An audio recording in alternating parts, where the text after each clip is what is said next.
besándose, bailando, conversando, compartiendo, y eso es un factor de distensión de la violencia, la posibilidad de que el pueblo pueda reencontrarse en una plaza, en un espacio público, porque a veces la ciudad es tan de concreto, alguien te tropieza y tú piensas que te está buscando un problema o que te quiere agredir o que te quiere hacer algo, y esta posibilidad del rescate del espacio público, como se hizo ayer en todo el país, porque las 33 sedes de la Defensoría estuvieron incorporadas a las distintas actividades, esto le da ese punto de distensión a esa violencia personal o que se puede dar por, bueno, un tropezón, una mirada, etcétera. Esta línea, este emblema de poder retomar los espacios públicos es un buen pie para iniciar esta gran jornada nacional. Defensora, el presidente de la República ha insistido, particularmente en los últimos meses, en la necesidad de que los distintos factores políticos que hacen vida en el país coloquen el tema de la seguridad, digamos, por fuera de la agenda de confrontación política que, está en Venezuela y está en cualquier parte del mundo, para que en torno a ese tema haya, digamos, una convergencia sobre la necesidad de aplicar determinadas políticas y que haya consenso sobre eso. Decía el ministro de Relaciones Interiores ayer que es una de las cosas que se viene logrando a propósito del debate que se está dando, y que la gente ya empieza a percibir que ciertamente no es una responsabilidad exclusiva del gobierno o de una instancia determinada, sino que es una responsabilidad colectiva. ¿En qué medida cree usted que ese sentimiento, esa percepción que puede estar allí ya en la realidad, en el debate de la gente, va a impactar en la situación actual difícil en términos de seguridad? Sí, es muy interesante este aspecto, porque fíjate que el ministro Héctor, cuando le daba la palabra al presidente, que lo presentó en el espacio formativo que hubo allí en el Museo de Arquitectura, le decía: presidente, estamos haciendo una sistematización muy rápida de todas las propuestas que se han recibido y se está colocando como primer punto los valores familiares. Y eso te dice que la gente está asumiendo los valores familiares. A lo mejor los están mirando, no, es que la familia en el afuera, pero vamos a mirarlo en el adentro. Vamos a ver cómo está nuestra familia, conversamos con nuestros hijos, sabemos en qué andan nuestros hijos, con quién se reúnen, nuestros hijos saben en qué andamos nosotros, a qué nos dedicamos, cuál es nuestra labor, por qué salimos todos los días temprano, de qué vivimos. Esa convivencia familiar, ese conocimiento, esa integración de la familia es un primer aspecto. Esto va a impactar en la comunidad, en el respeto. Fíjate que la cotidianidad de una comunidad, sobre todo las comunidades que, por sus características son más concentradas, parar el carro en la puerta de una casa o desechar la basura en un espacio que a otro le resulte incómodo, son detonantes de la violencia. Lo decía Benito Juárez, la paz es el respeto al derecho ajeno. Entonces eso es lo que yo creo que es importante que se comience a trabajar, esa recomposición familiar y la convivencia en los espacios públicos, el más inmediato, nuestra comunidad, nuestra vida diaria. Defensora, ayer hubo varios testimonios, ¿no?, que pudimos escuchar, pudimos ver muchos testimonios. A mí me llamó la atención uno de una persona cuyo hijo había fallecido producto de hechos de delincuencia, ¿no? Ella decía, con mucho dolor, invitaba al resto de las madres del país a tener, lo que usted dice, mucho más cuidado sobre el comportamiento de los hijos. Y decía, aquellos que tengan un hijo que esté involucrado de algún modo en la delincuencia, tráiganlo a su casa, no lo dejen que se vaya. Y de algún modo eso refleja el drama de parte de la situación del país en términos en esos sectores donde la violencia todavía está muy presente. Está la iniciativa de un instituto para la defensa de las víctimas, y el presidente decía que uno de los mecanismos era justamente tratar de atender a ese sector de la población. ¿De qué manera hacer efectivo eso?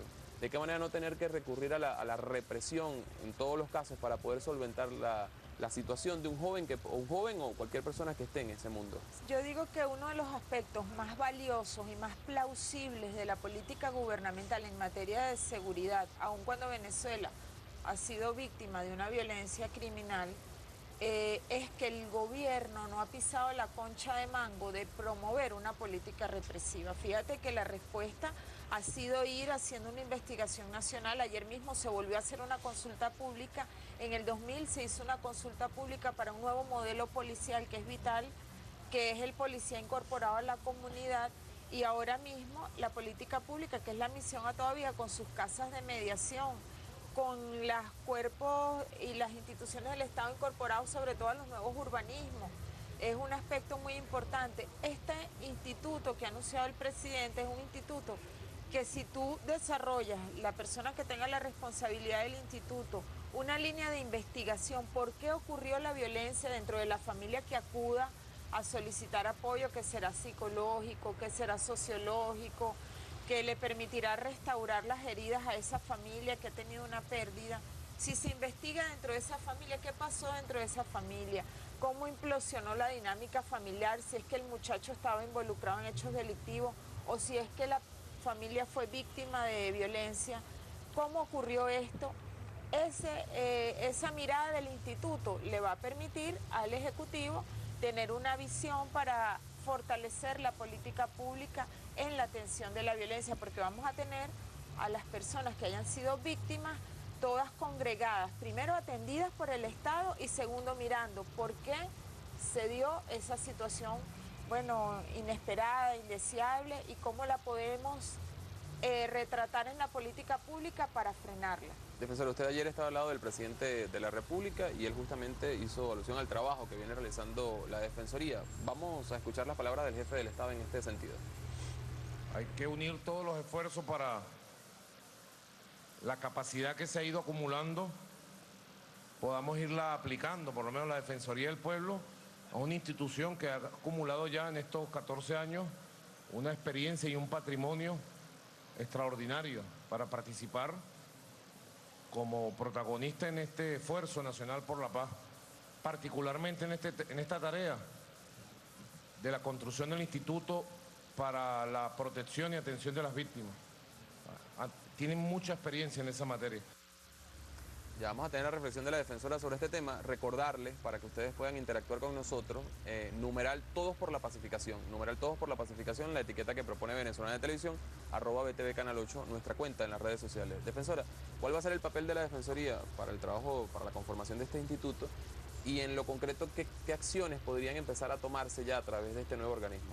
Bueno, la experiencia que yo te puedo relatar de manera más directa, nosotros a través de la Escuela de Derechos Humanos hemos atendido y hemos abordado los espacios escolares, sobre todo cuando el muchacho entra en la pubertad, que cambia su percepción del mundo, empieza a socializar y se siente, digamos, integrado a grupos que pudieran ser grupos, en algunos casos que no sean grupos positivos, a través de lo que se llama el defensor escolar, bueno, generando ese respeto dentro del espacio escolar, porque tenemos otro fenómeno que es el acoso, que algunos niños ejercen un papel como de liderazgo negativo dentro de sus espacios que pueden ser de primaria, en el liceo también.